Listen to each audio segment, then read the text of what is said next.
Sean bienvenidos a este canal, mi nombre es Erwin Osberto. El nombre de este canal pues es Eros, Caos y Magia y es un espacio para pensar acerca de la actualidad. Bueno, gracias. Esta es una primera reflexión eh, llamando la atención en cierto sentido y también este es un llamado. Esto forma parte de un reto que forma parte de un vínculo y que yo así lo considero como parte de un crecimiento espiritual, ¿verdad? Entonces, ¿de qué vamos a hablar? Acerca de la obra y un poco más de la vida del Marqués de Sade.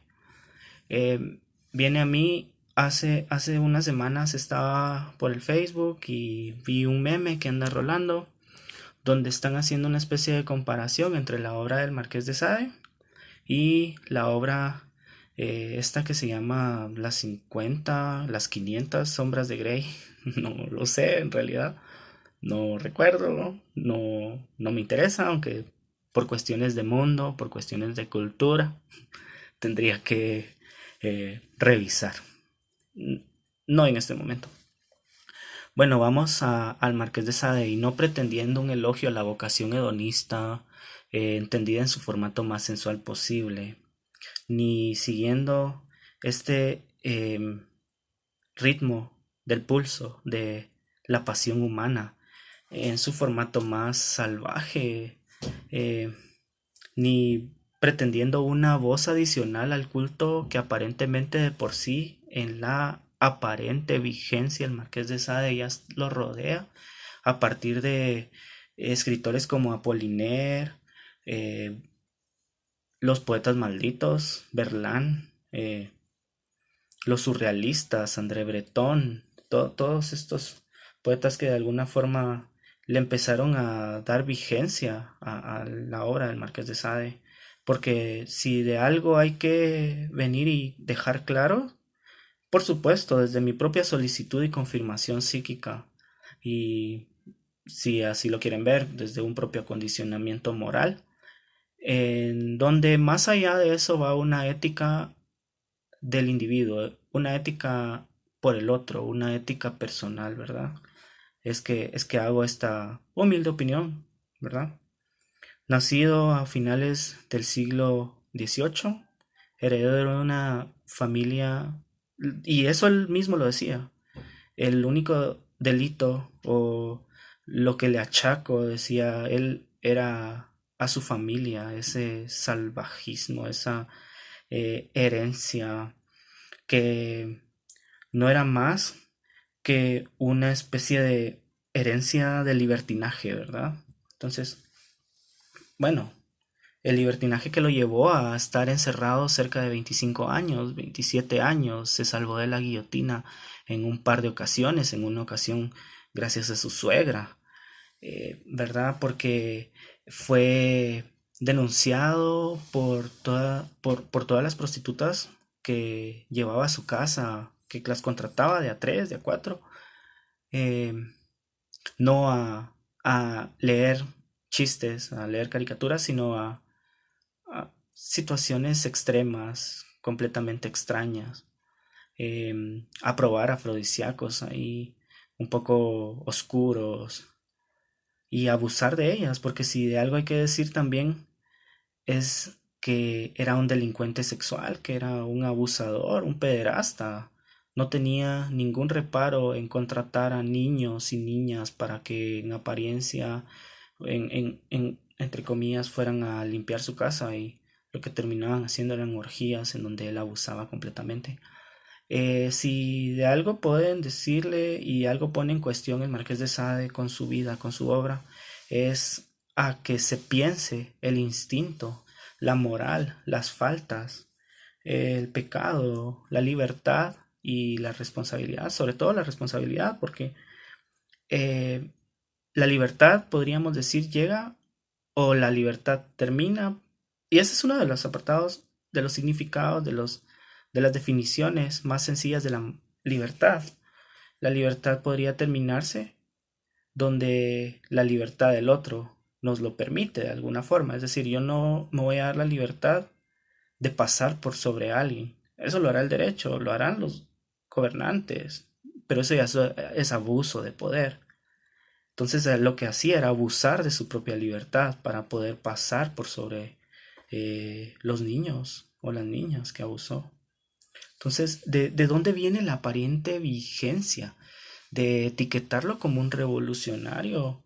Decir que también su obra raya en el abismo del paisaje, de la naturaleza y condición humana, lo cual es en cierto sentido mentiroso, porque, o peligroso, mejor dicho, porque hasta dónde podríamos decir que forma parte de una naturaleza humana el hecho de seguir un impulso completamente bestial, animal.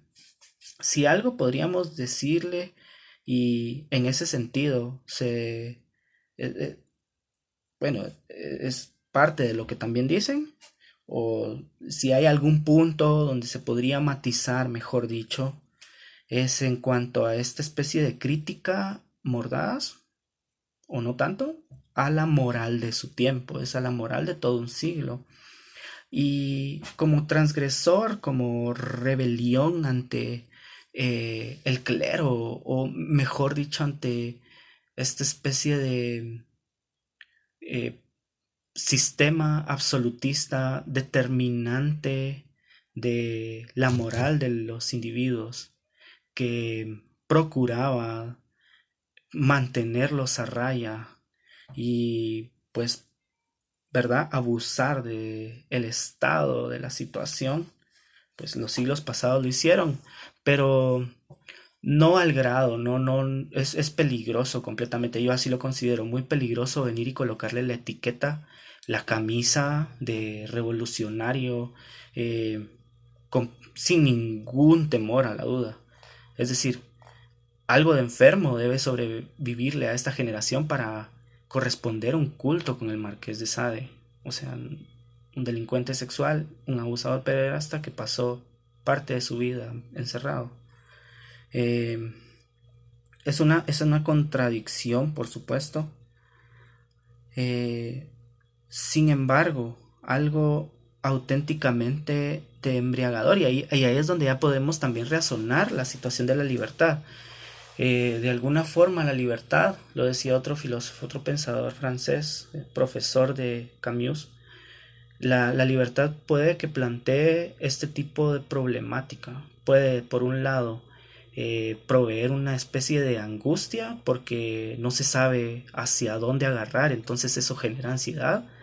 Y luego la embriaguez de que la libertad de ir por algún lugar se desgaste con el uso.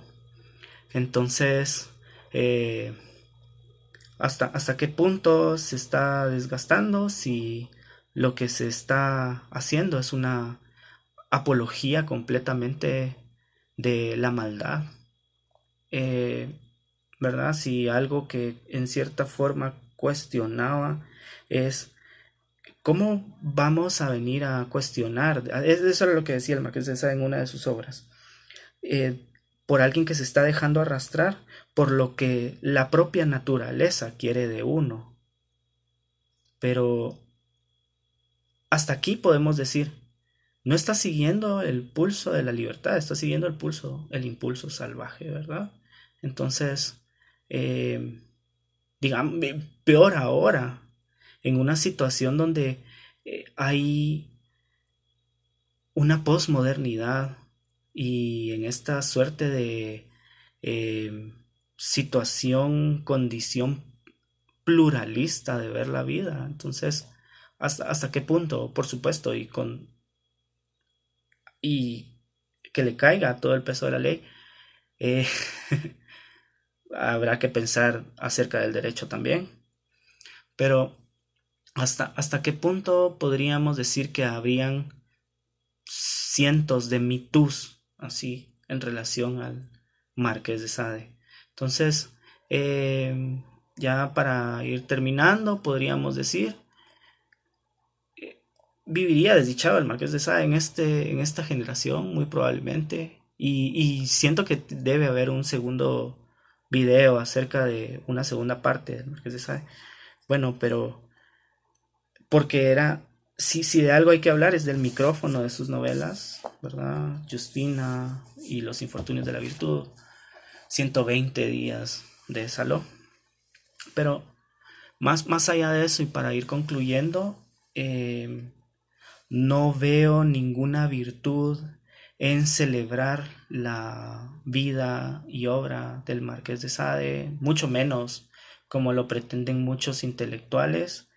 Eh, Le siguen colocando la etiqueta de revolucionario, la cual no considero que la tenga. Revolucionario es Montaigne, Voltaire, ya hablamos de Rousseau, el contrato social, los ensayos de Montaigne, que a propósito Montaigne era católico.